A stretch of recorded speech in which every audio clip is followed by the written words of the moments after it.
What's up, Agents Rock? I'm excited today. I have a great podcast with two special guests, two guys that I've been not only following for a long time, but I've been following their journey.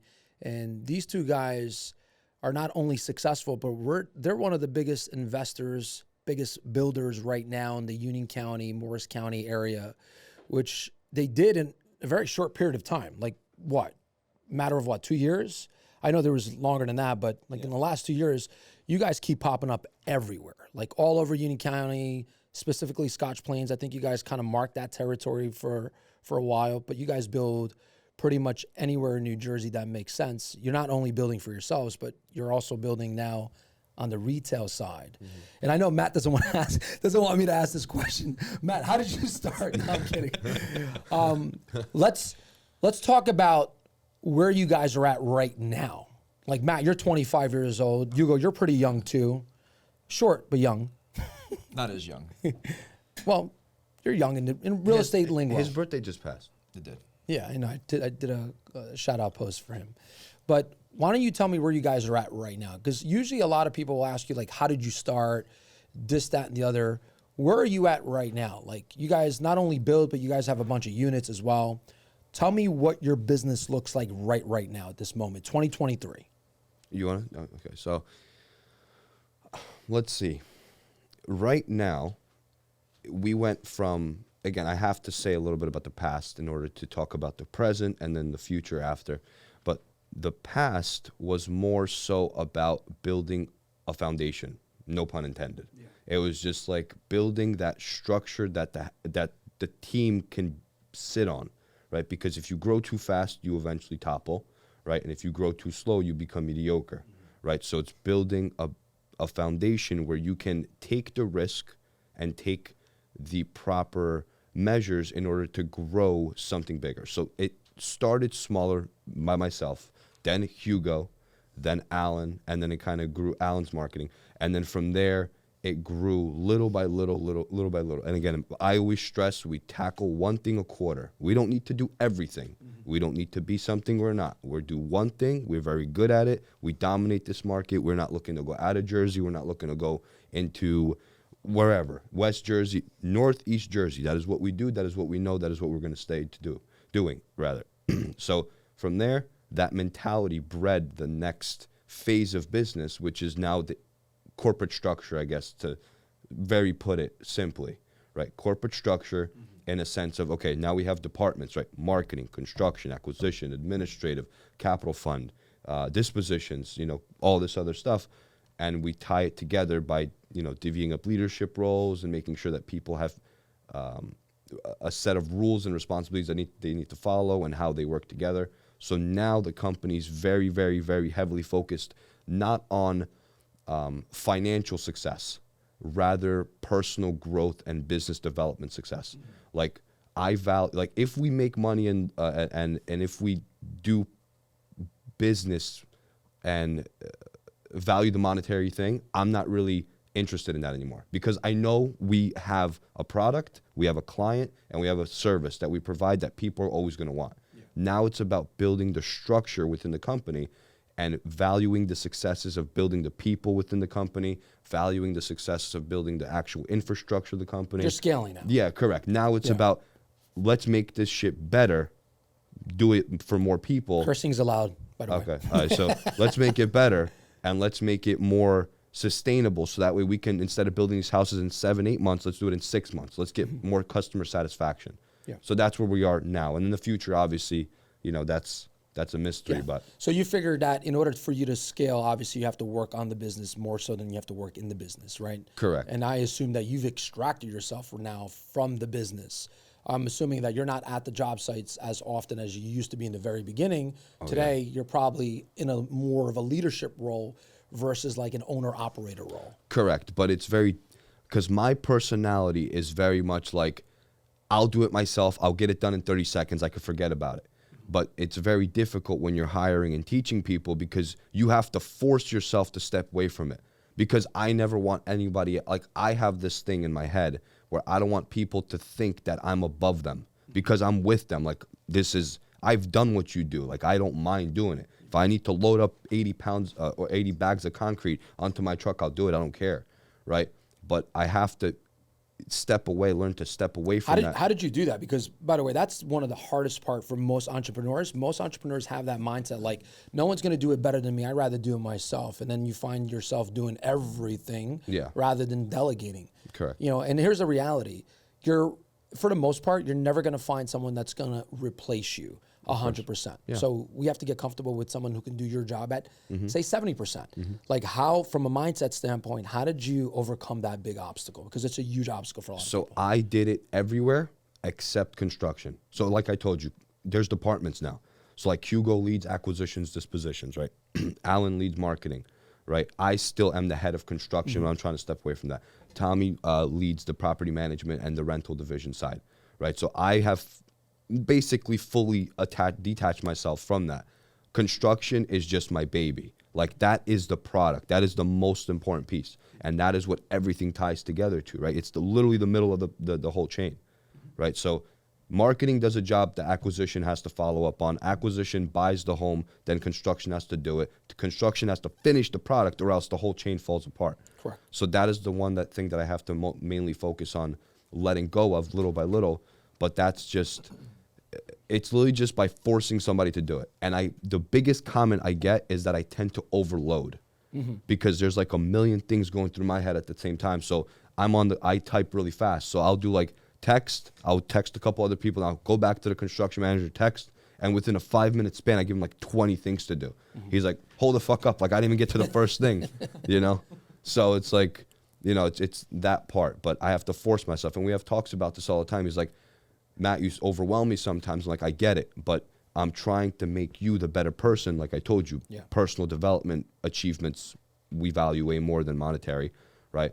And he's like, I get it, but at the same time, you have to bear with me a little bit. And I said, okay, no problem. So to answer your question more specifically, I've done it everywhere except construction. How I've done it is just putting the right people in their place, right? And understanding that nobody's perfect. That's a skill set, by the way. So, yes. So, again, a good leader knows where to find value and extract it, and understands that not always will that person be the best they could be, but when you put them in a mix of other good people, their good sides will eventually come out.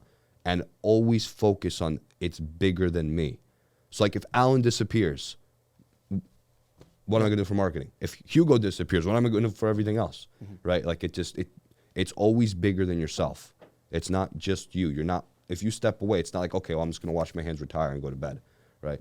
It's, okay, if I go away, now I'm leaving all these people high and dry, Gotcha. But construction, again, is still something I'm battling with because that is the actual product. But, I think it's also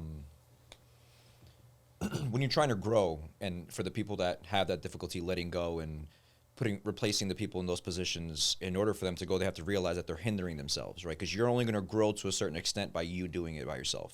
Right.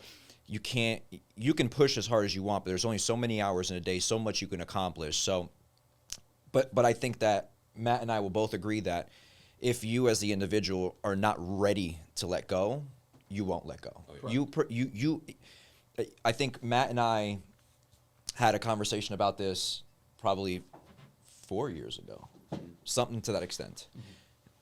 Matt wasn't ready at that time to do that, so it just wasn't going to happen. And I wasn't going to force it because it was never going to work. And then once finally Matt got to the position where he felt, okay, I will now start to let go and we will start to branch all these things out, then we started to be able to create what you guys are starting to see nowadays, which will ultimately become even larger. That's our goal, is by letting go and then putting these key people and working on developing the key people, the directors of the company, so they could become fluent at their job. And then ultimately those directors will have people underneath them, because then their workload will be too much. And it's focusing on growth while at the same time, right? Because what we see a lot also in growth is once you start to grow too big, I think that's the common thing behind like franchises. is that you start to lose the quality. The bigger you get, the crappier it gets, right? And we see that from other major competitors. I mean, obviously, we're not in their ballpark yet. We're going to get there. But we start to see those comments and those feedbacks from their clientele as to how things are not as good as they used to be because now they're so large. And that's the one thing that we're trying to prevent. We want to make sure that we can grow large enough where we can make a huge impact. Obviously, right now, limited to the northeast of New Jersey, but at the same time, maintaining the quality that people expect from Prawdzik Properties, right? When you walk in a home, it's different. It doesn't look cookie cutter like all the other homes. There's always going to be different features, the quality of workmanship, and I think that's one piece that makes us different. And the other piece is going to be our back end stuff, our administrative stuff, our warranty repairs. I mean, we do it like nobody else does it. And obviously, if you're not a client of ours, you've never experienced it. But I mean, there's a lot of pride and a lot of work that goes past the sale of the house. It's not just like see you later, goodbye. We're building a brand where people are talking to other people. I mean, we had a client that we just were introduced to that they wanted to put an offer on one of our properties that their friend just purchased another one of our homes, and that's why they want to buy one of our homes. So that's kind of, reputation, precedes itself. Oh yeah, 100%. Yeah, so let me ask you this: like, if let's say, look, it's construction, right? Homes. There's always issues that could happen after the final product is built and sold, right? So if somebody has a small issue, they'll call you guys up, and you guys actually will go to the property and fix it. Yeah. So I mean, we so there's a specific process. Yeah. So they get a pamphlet at closing. It's a little booklet that's made which explains the entire warranty process to them. On the back of there is an email. That's where we predominantly communicate. On that email is myself, Matt, and Erica, who's our admin. Erica has 48 hours to respond to that client, right? Acknowledging, right? And then at that point, coordinating with the construction manager on when we can get people back there to their home to assess those repairs and get that stuff done. Erica better be responding. Yeah. She does. Oh, she's very efficient. She is as close to a Donna from Suits as you can possibly get. Yeah. Oh, she's wow. a fucking Yeah. beast. She does a very good That's high job. regard. And that's just one aspect of her role. Like, Yeah. and that if I was to put a percentage, that's like 5% of her job, and Yeah. she's on it. Like, she does her thing, and that's a good thing because now, so you know how they say like the most tired people are the people that are too small, right? So at the beginning, it was difficult because we didn't have enough clients to justify a full-time warranty team. Now we have a full-time warranty team, so it's easier. It gets done. Right, and it's like schedule, boom, done. Client has these days when they can you goes on the calendar. He goes, shows up, takes pictures. Everything is good. So we have proof that there was a problem. We have proof that it was fixed, when it was fixed, what was done to be fixed. So later the client can't come back and tell us, no, you never did that. Look, it's right here. We did it. Systems are huge. Yeah, we use a lot more systems now than we did a year and a half ago. Through a lot of trial and error, figuring out, and the systems that we use now, and the communication that we're able to have between ourselves and clients, especially during the build process. Our clients are in a specific system with us, with their agent. If their agent wants to be there, all the communication ciphers through there. It's never lost. It's not a text message, not a random phone call, not a random email that somebody forgot about. It's all there in Slack, which is what we use, right? And then we use Asana for milestones and project management and things of that nature. Our meetings are on Asana. Everything is checklist, kind of like a Monday system. Something's very similar. And the clients are part of both of those systems. So they get to see the milestones as they're happening. When the construction manager hits, drywall or sheetrock done, they get a notification. So they know the process and where the home is sitting. They can request meetings to go and see the properties at any time, but that process for warranty is very similar. There's warranty channels for every single property. All the communication, all the pictures are in there. I mean, we try to keep it very streamlined. And our latest review that we received for the clients that purchased 839 Sims is a testament to those systems and that process effectively working. That didn't come overnight, but to Matt's point, right? It wasn't required at one point, but then all of a sudden the light switch turned on. We needed a team immediately. Yeah. Thankfully, we had the people in other places of the organization that we could have just shifted and replaced them there. How did this relationship come about? Because Matt was by himself, young guy, right? I mean, he's young still, 25 years old. Shout out to Matt for that. I was 19 when I met Hugo. Yeah. 19. Yeah. So you've been doing this for 6 years. Yep. Okay, so I think it was a year. So to answer your original question from the beginning, I've been doing it for 6 years, but the company structure, it was like I woke up one day, I'm like, I'm ready. This is it. We're gonna make this fucking huge, right? That just happened overnight, and that happened 2 years ago. So it's been almost 2 years since we actually started to grow the corporate structure. But going back to your next question, how we met, again, Hugo always tells the story better because I was the one that initiated, but he was the one that actually made it happen. So I'll let him tell the story. But we met when I was 19, so I was like 4 or 5 years ago. I met Matt on Bigger Pockets. On Bigger Pockets. Oh, Bigger nice. Pockets. Yeah, but this is not your conventional. Like, I'm not a conventional guy. Listen. For those who don't know, Matt, like, you know, every 3 words is a curse. He's an anomaly of a personality because he's 25 years old. He's been doing this successfully at a very young age, which is an anomaly, right? He doesn't like me pointing out the fact that he's young and he's at his age because he feels like he's been doing this for a long time.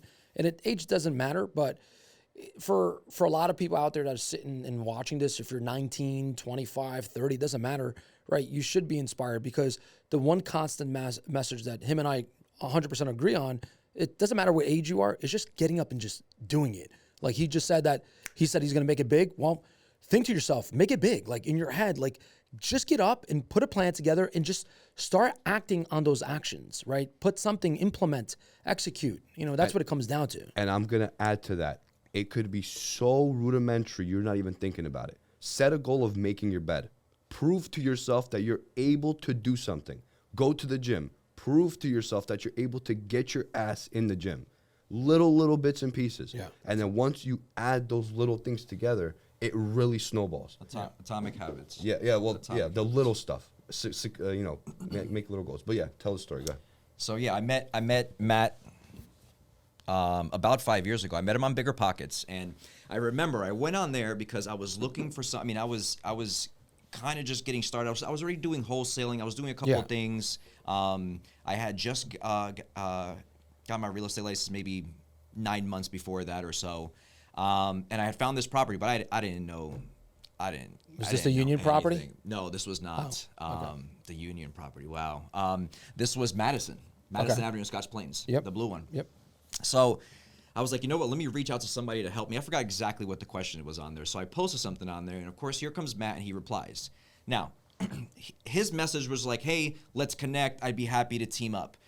I mean, it was just so forward that it kind of caught me off guard. So I'm like, let me check this guy out, right? And I click on the picture. There's no picture. Mm-hmm. That's another thing. I'm a ghost. Like, yeah, he's got his full name on there, Mateusz Prawdzik. And I'm like, who's this guy? No picture, right? I go on Google. You can't find anything. Now, I don't know what he looks like.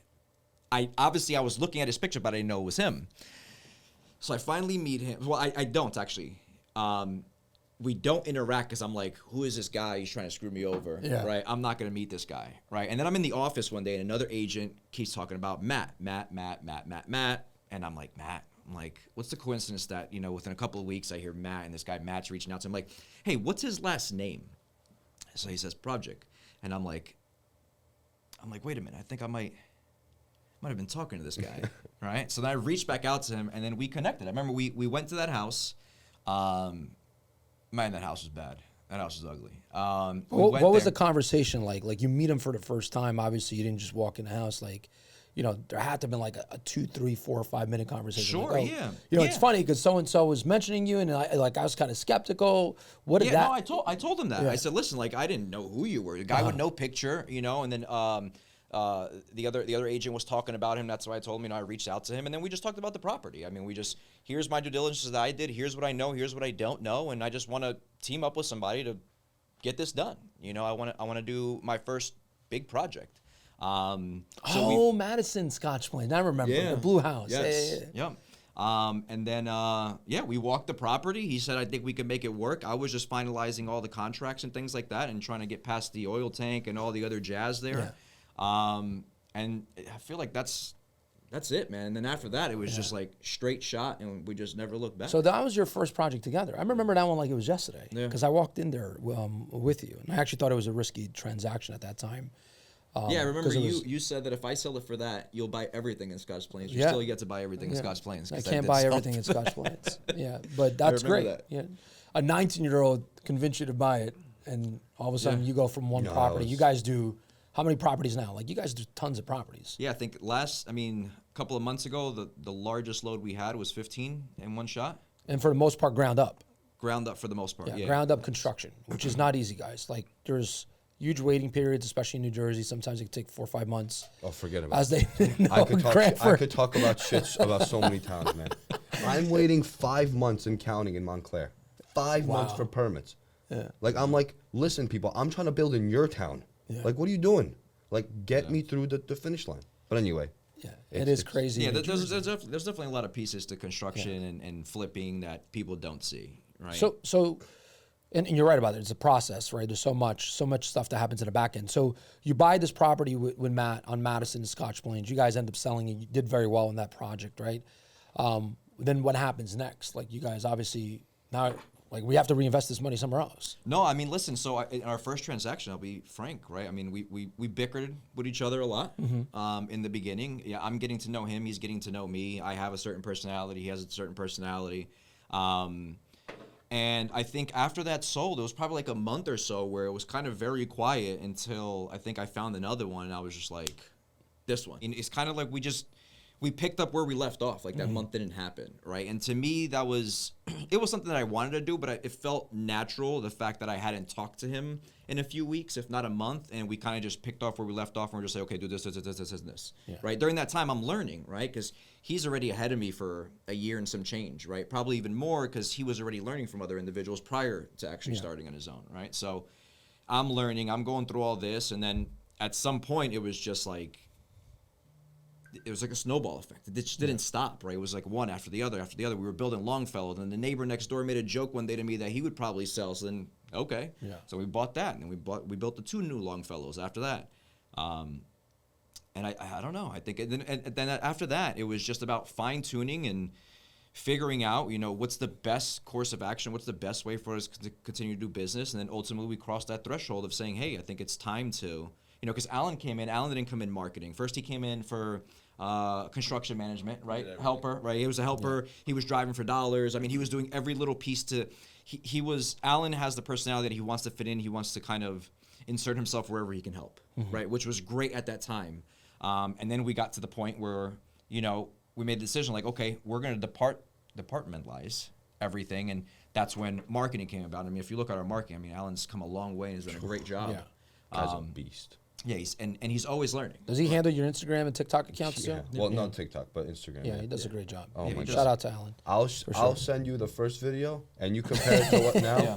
Holy shit! You think a 5th grader did the first video. Yeah, and but listen, it's the good part is that he never stops learning, Yeah. right? Because I Yes. think that's where people get to a point where they feel very comfortable with themselves. They're like, this is good enough. And Alan is always comparing himself to somebody who's better, which forces him to do better. He signs up for his own courses. He's starting to buy a lot of his own equipment. So he's really taken on the role. And marketing is just gonna, it's gonna become more. I think now, Alan and I have set up a meeting. We're gonna start doing a lot of videos of in-person videos with people there talking and things like that, presenting the properties, talking about the features, just taking it to another level and just keep growing from there on the marketing side, which honestly has been our backbone now. Yeah. Because when people look for us, the first thing they see is Alan's work. Are people reaching out to you guys directly, like consumers directly? Hey, buy my house. Yeah, we have not buy your house. We do a lot of marketing to obtain those leads. But there is probably in our CRM somewhere around 80 to 85 active buyers for our properties. That's great. Yeah, that's awesome. So there's a demand there, right? Unfortunately, we just And I'm sure consumers are calling you guys, hey, build my house. Oh yeah, 100%. That I'm sure you're getting plenty of calls. Yeah, for. but people are sticker shock. Yeah. Yeah, they're like, oh yeah, but the person that you built the house for 5 years ago says you could do it for this. I'm like, Yeah, that's 5 prices years from ago. 5 years ago. yeah, what are you talking about? Now, granted, I look at some of those expense sheets back then. I'm like, damn, that's cheap. I was building for like 100, 110 a foot. Yeah. I'm like, damn, and that's out the door to them. Remember when we did? Union, Houston. No. Remember when we did? We did the new construction panel at NJRESN. Yes, I remember. And I remember I told everybody that it was $100. Yeah. It was actually $89, but I told everybody it was $100 a square foot. And Wow. everybody was like, "There's no way." Now I'm like, I wish it's $100. I wish the lumber alone's $100 a square foot. Yeah, and you guys are building high end product, right? It's Yeah, I mean, it's $1 million plus. So that's our thing. we have a niche. Yeah, that's our thing. Our thing is the luxury look for not the luxury price. Correct. Because we can all agree, I think, in this room that 800 to 1.2 in Jersey is affordable. Correct. Right now, That- yeah. yes, that's that's like a affordable. suite. That's the sweet spot right now Correct. in Jersey. Like We're that's not luxury. That's not, like it's not the 2 millions in Westfield and the 3s, Yes. or the 4s in Summit. It's because our model's not set up to Yeah, work like that. like- right. We're not going to hold a property for a year, 2 years to waiting for that one. I met somebody in Short Hills, held the property for 5 years. Our model doesn't support us doing that. Correct. And even if we wanted to, the risk behind that I think is It's pretty high. But even then, like, look at how much, just like you're saying, a lot of people are in our DMs and stuff like that because they see a new home every other post. Yeah. Like, how many projects are you guys doing? Like, that's okay. So clearly there's a demand. These things are turning over. Yeah. Clearly you guys are doing a lot of business. So there's a demand. And clearly I want one of these things because there's a demand. yeah. Right. So it's like, it's not about holding one property. And now, granted, we could probably take a house and make 15 posts about that house from different little angles and different 15-second clips or whatever. But we don't do that. We try to make it new, right? Yeah. And try to implement new stuff. But like I was saying before, 800 to 1.2 is that sweet spot. We're not doing anything at like 500-600 where if the interest rates go up too high, they can no longer afford it. Yeah. And we're not doing the 2 million or plus because those people are the first ones to get like, okay, they don't need to buy. They Correct. could just sit where they're sitting now. Yeah. Right. So that 800 to 1.2 is the necessity. Like, hey, I'm starting to grow a family. I need a bigger house. Yeah. I need a bigger yard. Hey, look at these builders. They're building what I want. It's a different black on wood tone house. Like, okay, maybe I could stand out in my street now. Yeah. So again, we did take some gambles on design. We did take some gambles on what kind of market we fixated on. But it's paid off. yeah, God has its way of doing this thing, right? And it kind of worked out. So Hugo meets a 19-year-old kid. What can a 19-year-old person, have in terms of experience? Like, tell me about that, man. Because I don't know. I did Like, two what were you houses doing before at that one. 19? Listen, let me preface. He's not much different now because he was very mature already, right? I mean, yeah, he's more mature now, but there wasn't a drastic difference from when. I'm sorry, I didn't mean to offend you there, but Well, there wasn't so a here's huge the thing, difference for you- between 19 and 25. He was already very mature at 19. Yeah, for you to be successful at that age, you have to be mature. There's no way you can. Believe me, I'm a kid. I love to fuck around. Like, that's what I do. But anyway, But not when it comes to business. yeah. But again, yeah, I switch it. Like Alan, my best friend, I trained with him since I was like 16, 15 years old. But I'm able to detach. Like, okay, listen, here you do this. Here we chill. Here you do this. Like, same thing. I'm very good at making sure that people understand that I'm comfortable letting you know, like, you got to do your shit here. Here we can fuck around, right? But And that's good. And it sets the right culture too. Yeah. Yeah, I didn't realize that Alan was one of your friends from Oh yeah. from when you guys were young. 100%. Again, I built personal relationship first, and then I'm like, okay, yeah, I guess so.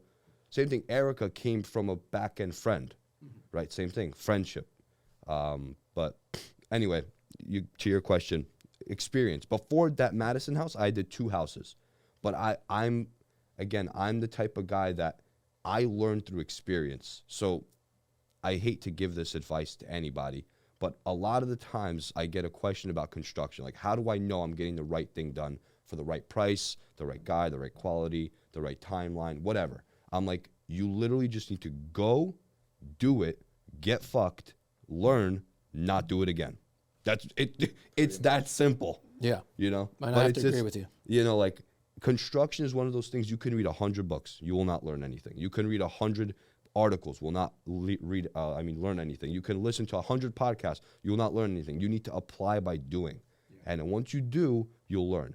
So Madison, I'll tell you straight up, like, was one of the houses that I'm like, I could get it done. It was a lot of learning for sure. Like, if we just knocked the house down, started from scratch, it would have been way easier. Yeah. But I did not know how to do that back then. That was my discussion with you on Madison. Like, Yeah. I think you're just better off knocking it down. Oh, hell yeah. Yeah, and you're right about that, by the way. Like, I'm like that too. Like, a lot of the stuff that I know today, I learned because I did the opposite. Yeah. Made the mistake, learned, I shouldn't have done that, and then now I know never to do that again. Correct. It's very hard for anybody to teach you everything that happens. Like, it's just and even if they do, you don't understand the importance of it or the impact of it because you haven't felt it. That's number one. And number two, to Matt's point, like reading books, listening to podcasts, going to these events and listening to people speak, the reality is, I don't care what anybody says, they hold back that little piece that puts everything together. I don't when I speak, but it's hard to teach somebody just by speaking. Correct. Like, I think experience, even in you guys are in a different business, and I know you're a real estate agent as well, and it's a little bit different being in the investment world and building, right? But it's almost like you have to go through the motions in the process to actually learn. Oh, yeah, 100%. Right? You can't teach somebody. And I was talking about this yesterday. I'm like, I'm not good at teaching someone or coaching someone because like a lot of people learn, like me, for example, it's through visualization. Like I have to observe you doing something and then I'll learn. Like that's how I learned construction with my father. Like if you told me you do this, do that, and do that, I'm gonna not be able to put it together. It's not gonna happen. And most people are like that. Like you could tell them everything and they're not gonna really learn from it. No, they're not. Right? So going through those motions. They're gonna want to. Yeah, they're gonna but want they just, to. That relatability and that understand. It's like kids, right? Like you tell them not to do something because it's gonna hurt them, and they do, and then they hurt. Now they know it hurts. Okay, that's how they learned. Same concept. It's how do you know this isn't gonna work? Like sometimes I get into arguments with him because I'm like, I don't understand what you're saying. Why doesn't that work? Show it to me like I'm 5 because I don't understand. In my mind, this all makes sense. And then he does it. I'm like, oh, okay, it doesn't make sense. Yeah. Because you have to do it in order for say, okay, in my mind, that made sense. But Because you can't visualize it. Correct. He's already done it. And you're right, like a kid, like telling, like, we Matt, I don't know, you don't have kids, but we have kids. If I tell my daughter, both of them, hey, don't do something because you're going to get burned, she's going to be like, oh, whatever. And then she's going to do it. And she's going to learn when she gets burned. She's like, I'm never going to do that. But I feel like I'm talking in the future. I think I'd be a very... Be a good dad? Is that what you're going to say? Yeah. Like, I would be a very he tough... choked up. He's like, oh, I got to go No. Like a tough... I was looking for a tough love dad. Yeah. Like, my dad told me not to wear helmets. My dad told me not to do anything like safety because he's like, I want you to mess up. Because then you're going to learn how to do it better, faster, right? So riding a bike, there was no training wheels. Yeah. Get on the two-wheeler, figure it out. Boom. Riding a scooter. You know the little ripstick things that like twist and whatever? Same thing. You know how many, like I could show you the scars on my shins from that stuff. My son's trying to learn how to ride his bike, and he's had training wheels. Yeah. It's so funny that you said that because Karina's like, that's it. I'm taking the training wheels That's off. it. Figure it out. We're done. And Hugo's like, no. We're done. Figure it out. And I'm like, no, not my son. Yeah. Yeah. Matt, what nationality are you? Polish. 100%? Yeah. Well, I was born there, so I'm technically not even first generation yet, but my kids will be. Or So your dad, growing up, your dad was like tough love. Oh yeah, forget about it. Forget about it. That's not even a debate. Like, and that's why I love that because it bred me to who I am today. I was going to say a lot of that probably attributed to who you are. Oh, yeah. It probably molded you into the person you are, and you Like, probably. My parents never pushed me to do anything. They were just like, "You'll figure it out." Your parents both alive? Oh yeah. Yeah. I mean, older, but alive. Yeah. What do they think of what you've done? In the beginning, they obviously weren't supportive, but then my dad started to work for me a little bit. Then my mom started to clean the house a little bit. Again, they're like 9 to 5. Mom, old school, cooks, cleans. Like dinner was always ready at 5. No like big like everybody. They had their gender roles, right? They know what they needed to do. Yeah. But again, it was different. In the beginning, he didn't want it. It was like, go to school, go to college. Again, I'm a dropout. I did a semester. I said, this ain't for me. Fuck this shit. Where'd you go? I went to Bergen Community. Nice. I did a semester. I was taking mechanical calc as a Bergen Community College, and what are they called? Freshmen, right? And I'm like, where am I ever going to apply this math? Yeah. Unless I'm trying to build rocket ships, I'm not going to use this, right? It's like I don't want to be Elon Musk. Yeah, so exactly. Like, I'm just going to use basic financial math, this, that, the other thing. And then I started to get into trading, so I started to trade a little bit, made some money, lost some money, you know how that goes. Yeah. Again, big futures guy, currencies, all that stuff. But at the end of the day, I'm like, I want to try something different. And then boom, I tried real estate. But to go back to your question, now my parents are a little bit more supportive. I pay the bills, I pay for the car, the house, all that kind of stuff. Yeah. I try to help anywhere I. So you got a very good relationship with your mom and your dad. Yeah. I just recently moved out, so that was very difficult for my mom because my sister. So I was a surprise.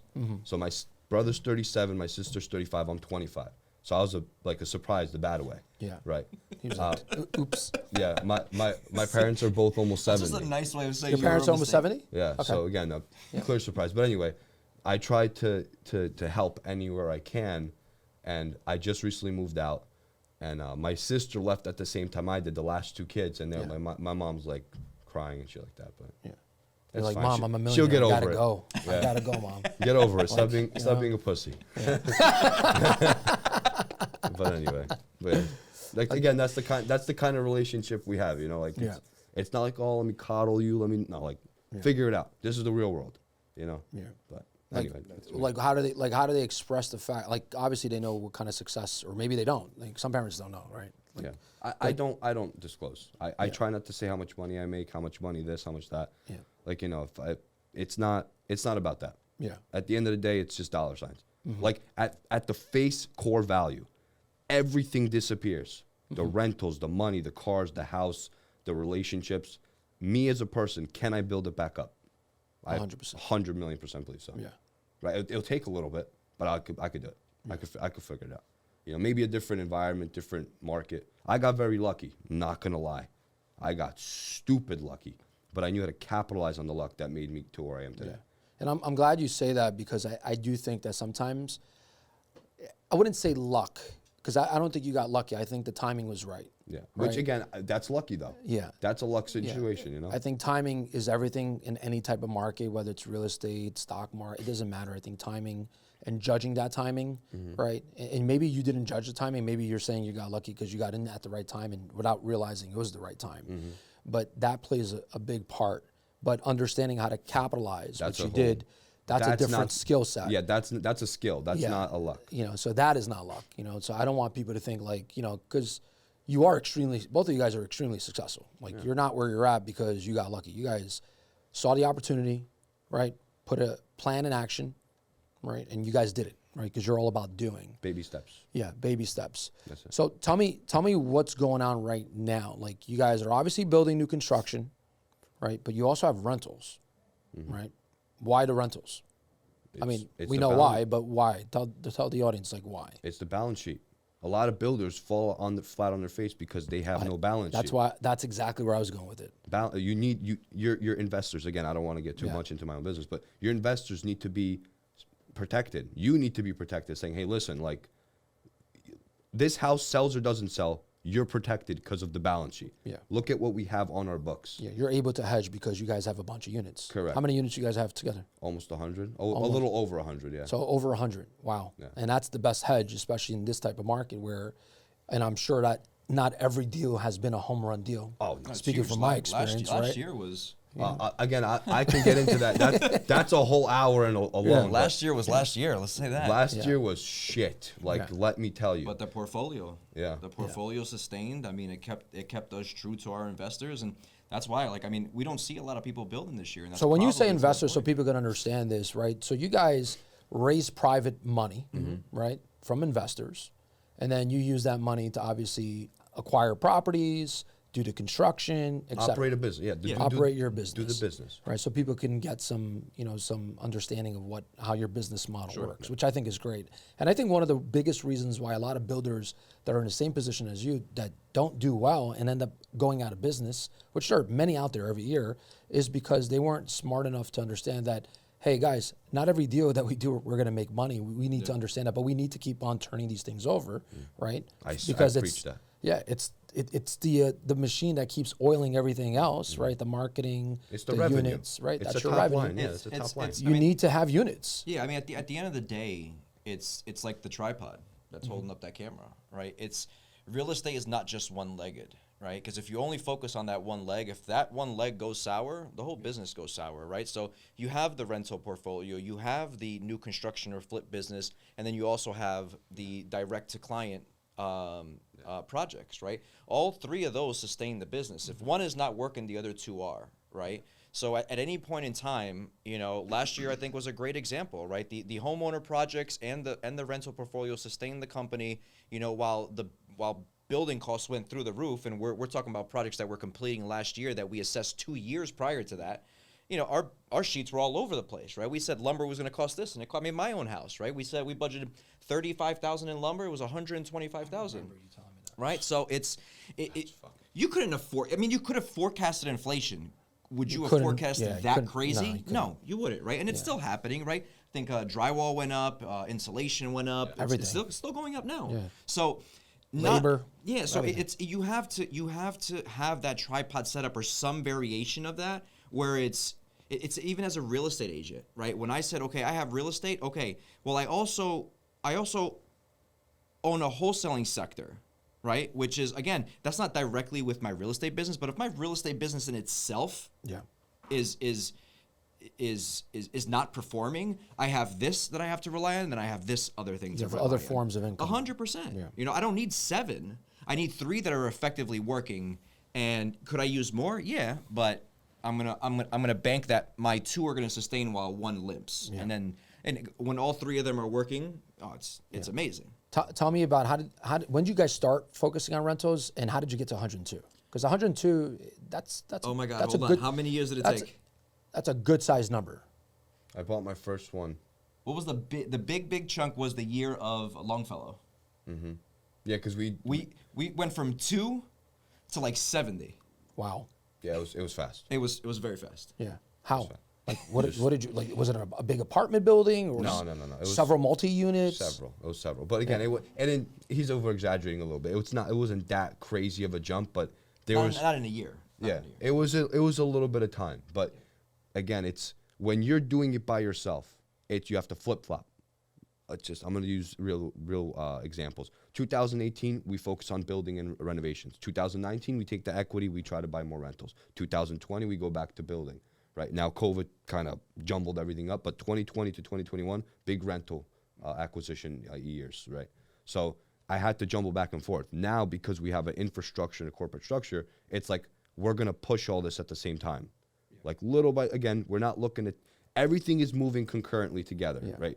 Everything is all aligned. Yes, correct. You're not halting one of the departments in your business right now to focus on the other one. But you can focus on all exactly, but not at the same level of intensity. Correct. That's the catch. You can't do 100% on all of them. So right now, we're focused really heavily on building the product, right? So builds. Rentals has taken a little bit of a backseat, but we still have a few acquisitions. Things are probably going to turn. And listen, it's only March, right? We don't know what's going to happen for the rest of the 9 months, but I think it was a focus thing too. I mean, it was like, because if you really think about it, when we 23, we just started 2023. So in 3 years, because if you subtract the latest one, it was 92 units in 3 years. That's small multifamily minus the one 13 unit, 11 unit. Rawway. Where? Rawway. How many units is Rawway? Not whatever. So they haven't been not 7. Oh, whatever. This is where you want to get guys to a level where you don't even know what's like. No, you know what? You know what? No, it's funny that you say that because where I used to work prior to coming to Signature and then meeting Matt and doing all this stuff, I worked for somebody and he drove past a house one day and he's like, I think I own that house. Yeah. And I was like, are you kidding me? You don't know if you own that house? He's like, I own so many, I don't remember which one it is. Jesus. Yeah. And I'm like, that's inspirational. Yeah. Like, you don't even know, money's coming in, but you don't know where it's coming from. But I don't think he's giving enough credit. Like, it definitely was. The 92 I want to know what I own, just FYI. The 92 units wasn't a shorter period than what Matt's giving credit to, but it was because what he didn't say is there was a focus there. Yeah. It was, I'm going to focus on acquiring multi-units, right, to sustain.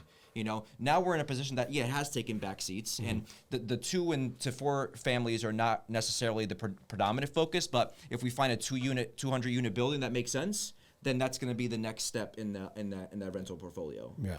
As long as it makes sense. But we're not rushing it because right now we're focusing on building the brand, because the brand really backs everything at this point now. Yeah. Yeah. We made a big push in that. What do you guys like?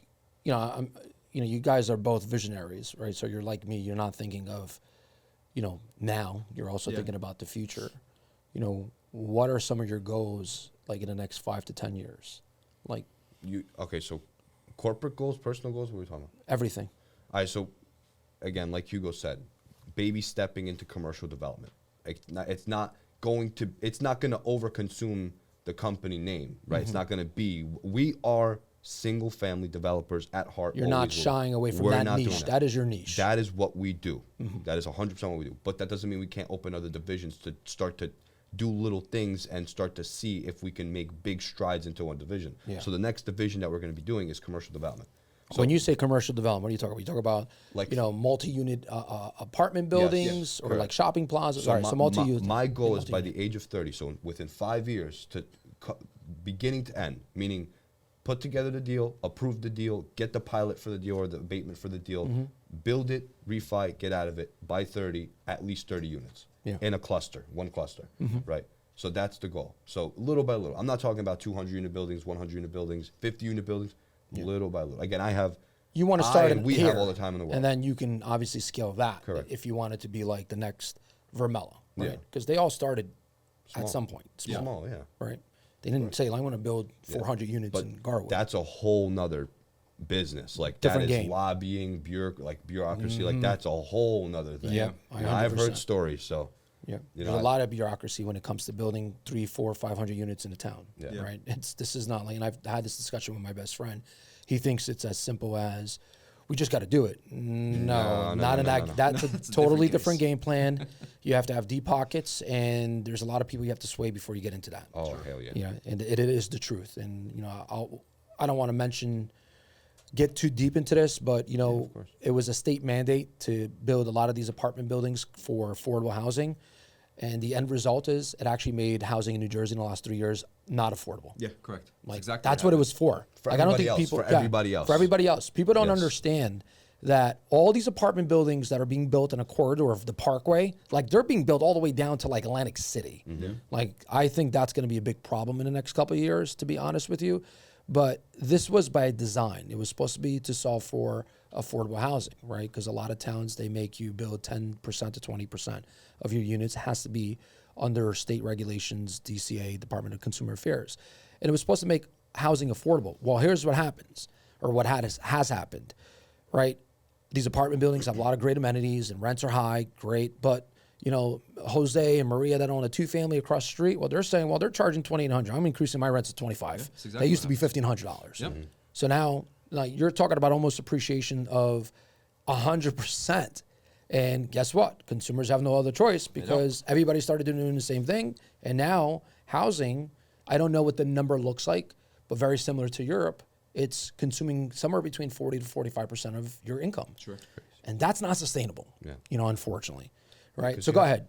Yeah, I mean, you have to overcompensate. Like affordable housing is okay. I'm gonna give it X dollar amount, Yeah. but then in order to make that up, I'm just gonna charge a crazy amount for the rest of them. That's what they're doing. And then again, and then who pays for it? And who wants to live in a town like Scotch Plains, Westfield, Chatham? Forget about it. They're not gonna want affordable housing. They're gonna move somewhere else and pay their taxes somewhere else. Exactly. It's like okay, no, go ahead. Yeah. And what happens when these apartment buildings in 15, 20 years, they could very well see what has happened in the past, right? History always repeats itself and Sure it they does. become empty because no one's, you know, managing it correctly. Not everybody's good at property management. That's just the reality of it, right? We've seen a lot of buildings in inner cities and even in the suburbs where they get run down. And then and people forget, real estate is the building itself depreciates, right? It's wear and tear. Things get old, right? And then you have to update. Well, if the landlord is not updating, then it becomes a big problem. It's a people business too. Yeah. Again, that's what we pride ourselves on the rental side. Again, because we were talking about the topic about being very personable. Like me and Tommy play so good cop, bad cop. Who's so the good cop? Watch this. I already He know. is. I already He know is. who the good cop is. Oh, don't fuck with me, man. Don't fuck with me. But we do such a good job. That's why we were able to increase leases so much. That's why we were able. That's why our collection rate's almost 100%. That's why our lease to loss is like 98%. Wow. Because not only do we spend the money on it, not only do we tackle the tent, like we don't let anything slide. Your bike's in the hallway, boom. Yeah. Get that shit out of there. That's not for your bike. But then we're also very quick on getting the repairs. I knew you were going to say. Oh yeah. Because that's the reality. It's the reality. It's twofold because what I don't want people to hear is be like, this is how you have to be. You have to be straightforward. This is how it is. You're going to charge for every little thing, right? Because that's Matt's mentality. But his Matt's like, mentality, yeah, no, is you gotta be like no. But his mentality is also, which is also Tommy's. You have to be firm and stern as well at the same time. No, but you're right. 100%. But you have to work with tenants. maintain a great place to work, to live, right? Because we want the brand to be both that single family, but also the experience that you have renting with us. Because when we go to 200-300 unit buildings, like people live in the Vermella, from my understanding, or the Avalon, for the experience that other people have living there. Not for the because somebody said, hey, this place is a piece of shit to live in, why don't you go live there? Because it's not going to happen. Correct. That's how those buildings will end up being vacant. So it's definitely, it's a brand thing. 100%, regardless of whichever sector you're looking at. And it's funny that you asked the question of where we see ourselves and where we're going, because we went through this probably about 2 years ago. I think 2 years ago is when we sat and we said 10-year, 5, 10-year, 20-year plan, right? Like our goal, and I think we're still aligned on this, right? Is to become, something like I don't know, hopefully nobody criticizes me, a better version of Toll Brothers. Yeah. Right? A big company who's building everywhere, who's going to take on these long detached single family homes, but still has that other side of that business. It's just not the main marketed piece, right? They can still build like what they did at Boatcraft and Scotch Plains, right? 147 units and this and that. But we build predominantly single. Why would anybody criticize you? No, I mean, you guys are already departmentalizing. It's just a matter of scaling. You're already there without knowing you're there. Listen, because everybody has an opinion. It's like an asshole. So. I know, but who cares, right? Yeah, like, I really don't care. Yeah, I you don't guys think are. Anybody can say anything to hurt my feelings. I don't know what the timeline has been for most people that are in the same position as you guys, or obviously bigger. But I can say that I'm around people that own 600-700 units, and some guys that do what you do, right? A lot of guys don't have departments. A lot of guys just focus on one thing. Yeah. Right. And if I were to take a guess, where a lot of these companies that do have departments like you that have other functionalities, if I had to take a guess, you guys probably have done it quicker than they have.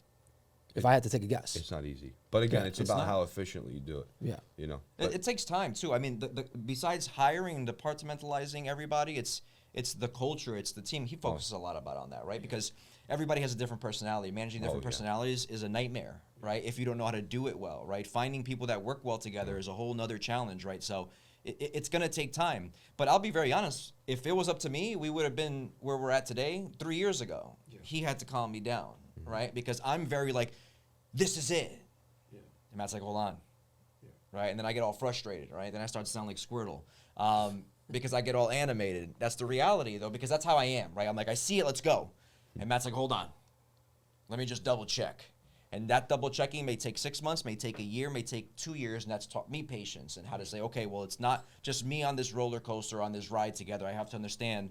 And he's clearly going to see something that I'm not seeing, and that's why he's saying pump the brakes. Vice versa, if he asks me something, sometimes I'll say pump the brakes because I'm seeing something. So some people may not have the partnership, and that's fine, but that's where you build the team of people who have special skills that fit not only from a work perspective, but from a personal perspective, right? Because when we go out, I'm work all the time.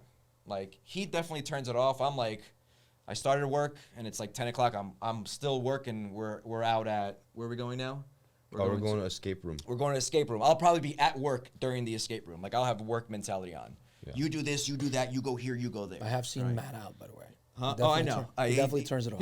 He turns it off 100%. That's the first time I ever seen Matt smile was when I was out with him one day. I was like, holy shit, he smiles.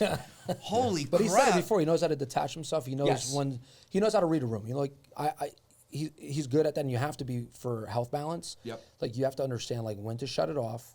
And 100%. Right, and you have to learn how to shut it off, because if you're work all the time or most of it, I definitely it's a problem see, for you. 100%. Mental health, physical health, and it's also a problem for relationships. Like 100%. That took a toll on my relationship with my wife for a while, where my wife's like, all you do is work. You're on vacation, you work. Preaching, and she's right. Like, if you're going on vacation, right, you need to go on vacation and focus on the present moment. Yeah. Like, just turn it off. And things can wait. I went through the same experience, and at times I still go through the same experience, and I tell him, do I not?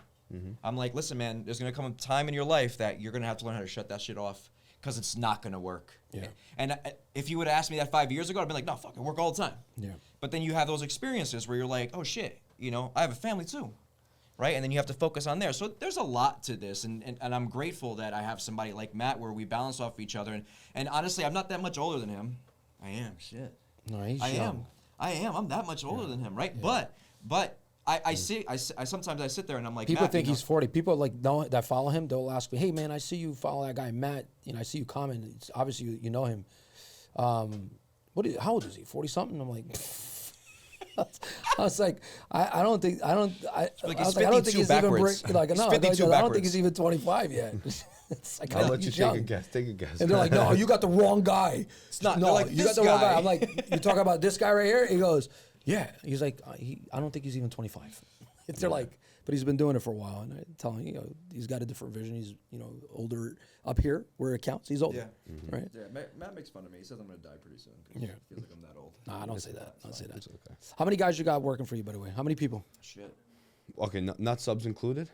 Probably 10.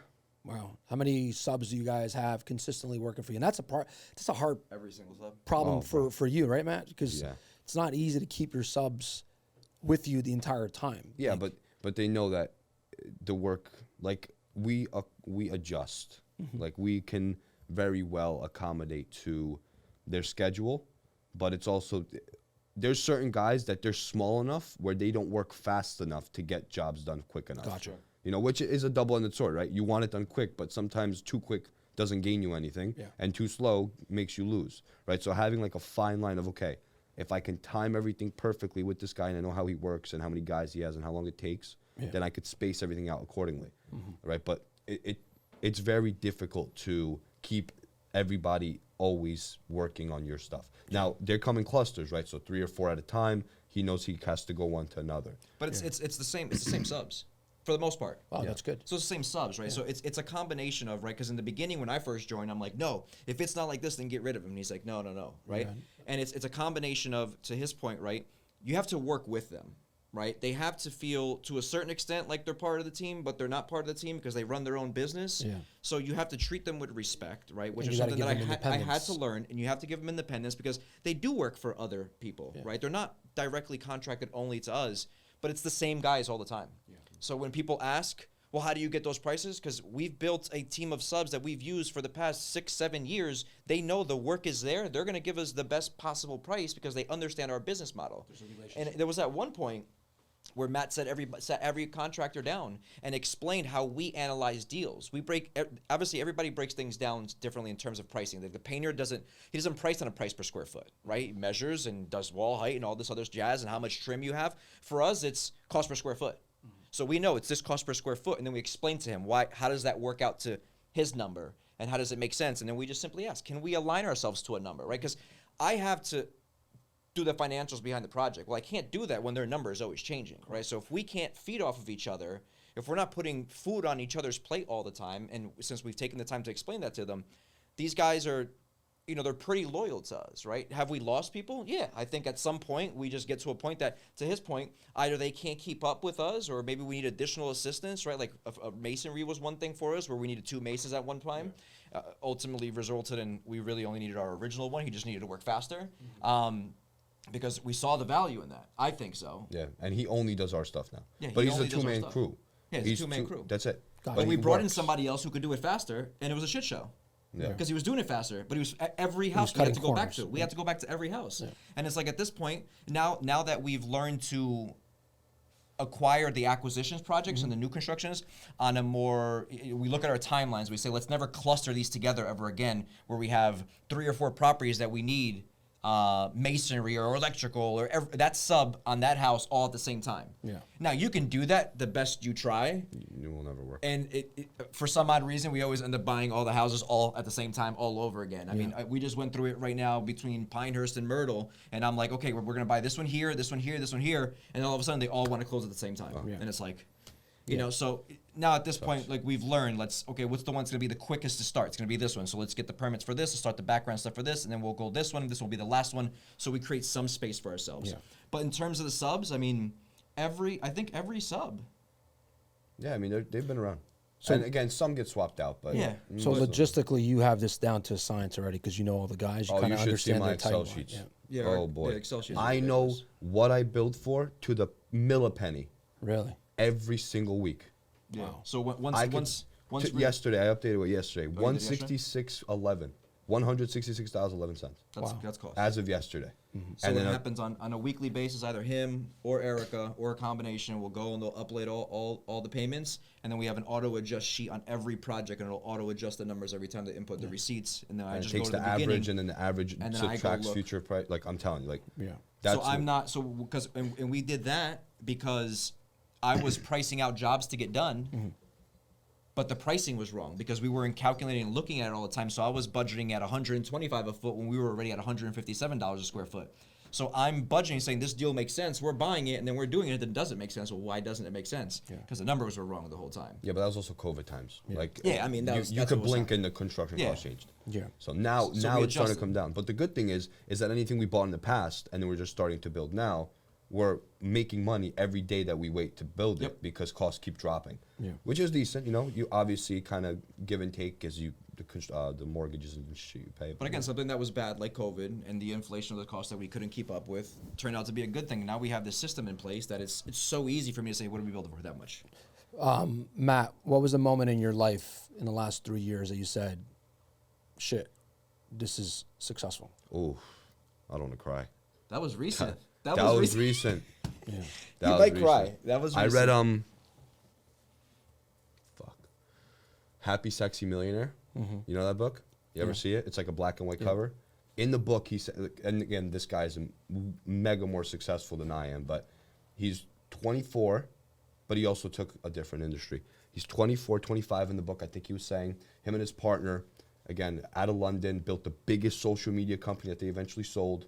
And he, again, when it went public, his net worth went from like 20 million to 500 million in a matter of a second when it went public. And he's like, I didn't feel a fucking thing. And yeah. Wow. It was recent. It was that was like January. Yeah, that was the year end call. Yeah, it was crazy. Yeah, we do quarterly calls, weekly calls. We have outings with the team. Yeah. How Team often? culture. Every quarter. How often? We do weekly meetings. We do quarterly meetings. Then we do quarterly outings, and then we're starting to do biannually. Biannually, we're doing the events, the social networking events. So, speaking of which, we have an Which is event coming on up. the 13th of April. April 13th I'll at be there. Molo's. Yeah. Again, same place. Yeah. Okay, cool. I think the Again, setup's gonna be a little bit different though. Yeah, it is. It's gonna be more. It's gonna be a fucking madhouse. I hope they don't get mad at me. I told them 120 people. I think we're gonna double. I think we it. told them 120 people. Why do you throw these events? Like, what's the sole purpose of it? Okay, so let me tell you. So the original was just to show face. It was the first event after COVID. It was literally to just say, hey, we're still in business. Hey, we're still doing stuff. Look at us. Look at all the people. And it was nice to see everybody in one place because I dealt with them individually. But when you see everybody literally in one place, it's like, shit, this is big. Like, holy fuck, Yeah, this is there's a lot of people. that never seen us, never met us, Yeah. investing with us, and have a clue who we were. Yeah.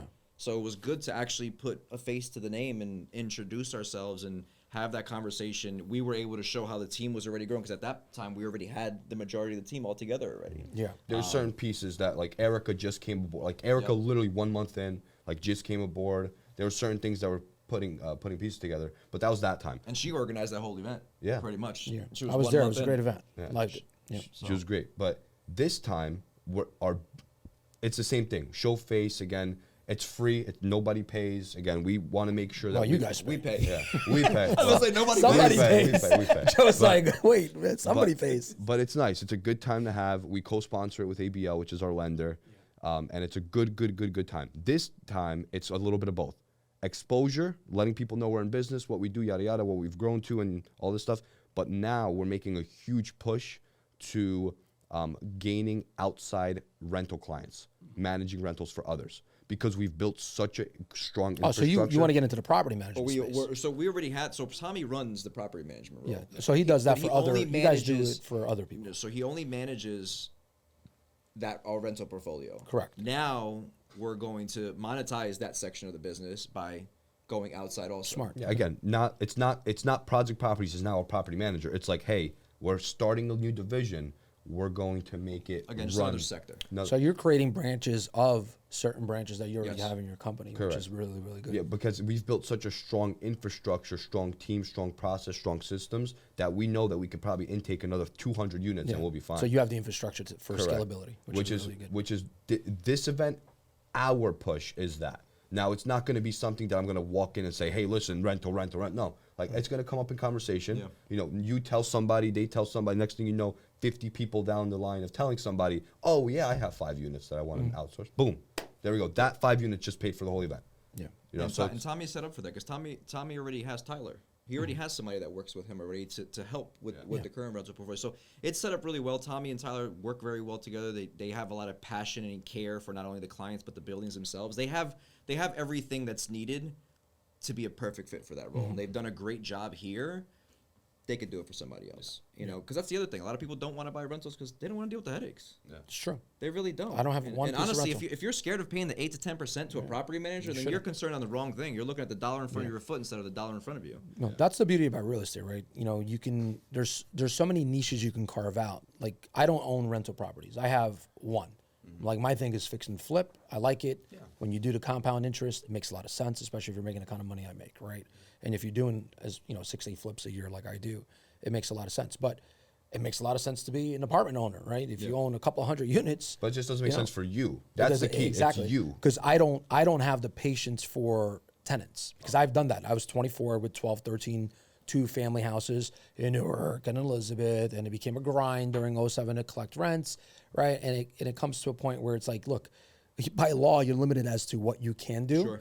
And In New I Jersey, just didn't for have sure. the patience, exactly. smack the And I didn't want to do that. So I'm like, this is not for me. And I stopped. Like I sold everything. Some of them I had to short sell because I was not making the mortgage payments because I wasn't getting any rental income. And I'm like, I'm not going to pay out of my pocket because my earned income right now is also low because of the mortgage business. Obviously, everything that happened. So I'm like, I'm not doing it. So it kind of scarred me where I got burned. Sure. So I was like, oh, but I'm also smart enough to understand that, you know what, when I'm like in my 50s and let's say I don't want to do this anymore, and let's say I have $3-4 million sitting in an account and I don't want to play the fix and flip game, I will dump it into an apartment building because I still see the value, and I'll do what you guys are saying.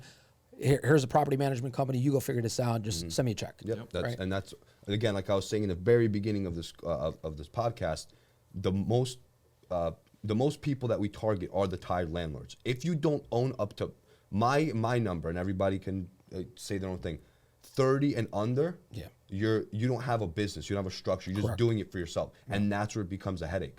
But once you have to force yourself to build a structure like we did, then it becomes very autonomous. Tommy only does that. Like that's what he does. He sleeps, eats property management. I mean, he has other things going on, but that's what he does. So that's why he's so efficient in it. Alan eats, breathes, sleeps marketing. Boom. He knows it's efficient. But that's who we try to target, either the management or even acquiring the buildings from them. Yeah. But now it's just a time of the market where By the way, that happens often. Yeah. Where people get tired of just being a landlord and they say, hey, property management company, here, give me an offer and take it. Correct. And then it's So there's opportunities from that as but well. a lot of people in today's market just want absurd amounts of money. Like we got a call back from a guy. He's like, I want $700,000 for my 2-family in Patterson. I'm like, kick rocks, go fuck yourself.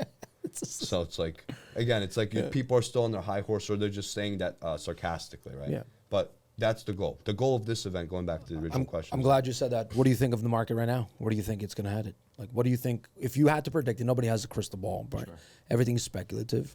Where do you think the market is going to be in the next 3 to 4 years? For you guys, it won't matter because you're building, right?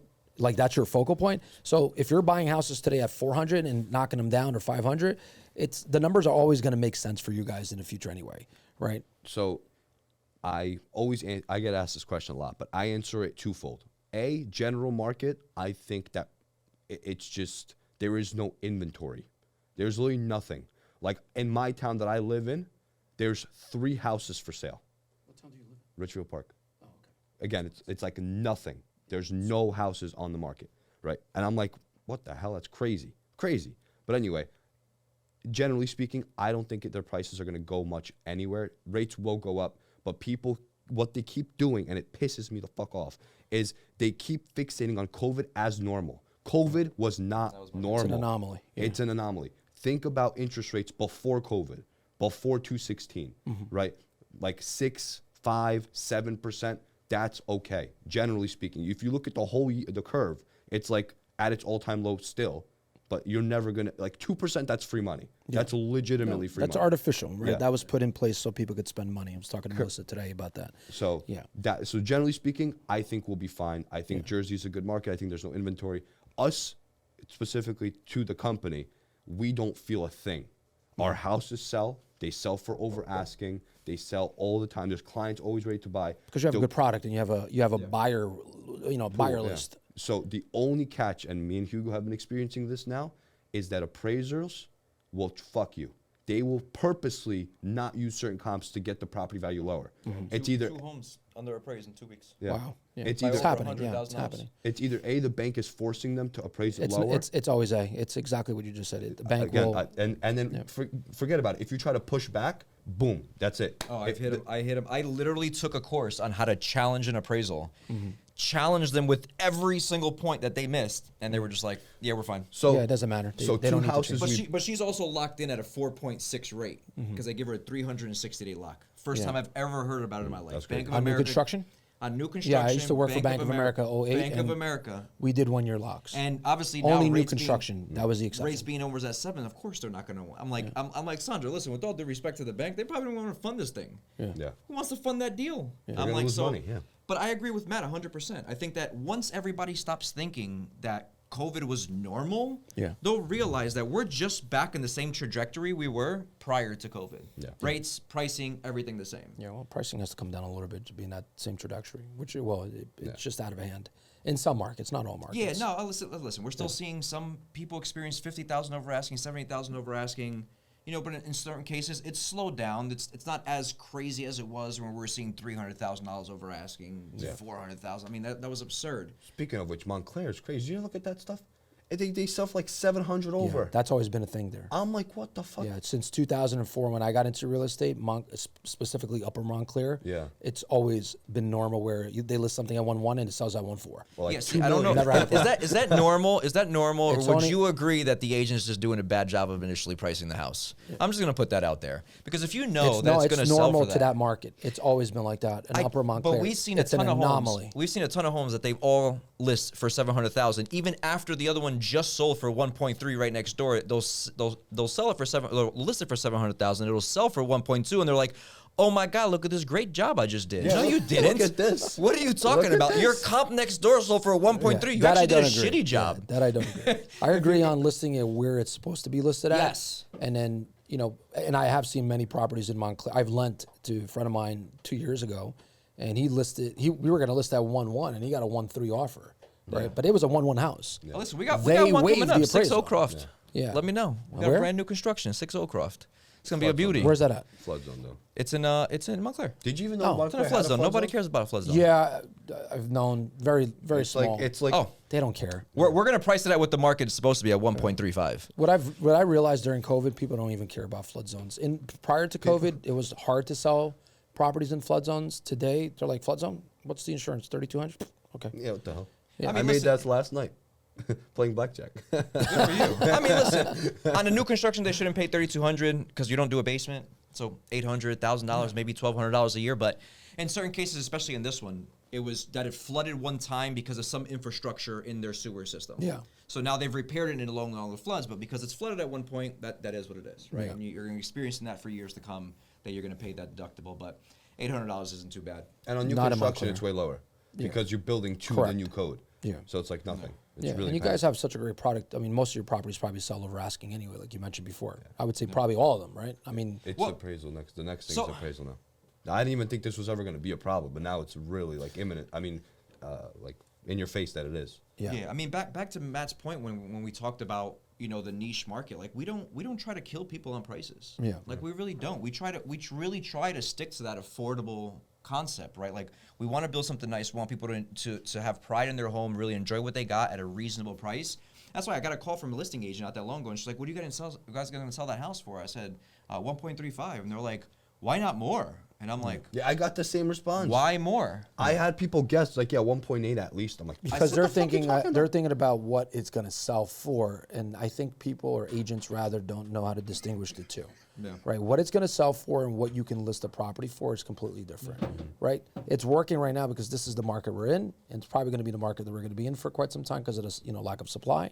But in a different market, it's going to be different. Agents aren't going to be having, they're not going to be speaking like I that. think you also, even like as a seller, like I tell sellers this too. When I put my realtor hat, it's better for me to ask for 1 million and somebody offer me 1.2. Yeah. Because then if I do have an issue with an appraisal, I can just say, "Hey, Mike, you gave me 1.2. I didn't ask for it. Yeah. I'm going to pass the buck of responsibility to you now and then on the appraisal, not me. Now, if I asked for a 1.5 and you gave me 1.5 and it appraised at 1.3, that's Correct. a little bit different because I forced you to pay Yeah, that. I agree. So, I guess strategy is everything. You can play it however you want. It's a people's business. I think that this market is still strong, specifically to new construction. We're seeing that at an all-time low, even in New Jersey. We saw reports just a month ago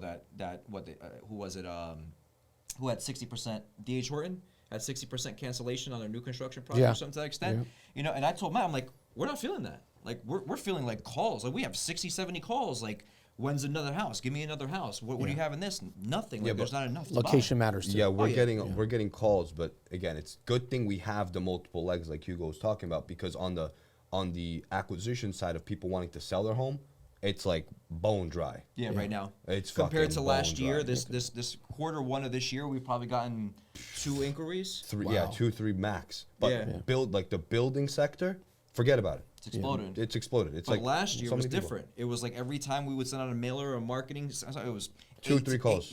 a day. Yeah. A day. That's because of rates, right? People are like, why am I going to sell my property when rates are high, when I have a 3% rate or 2.5%? They're not going to want to sell, right? Yeah.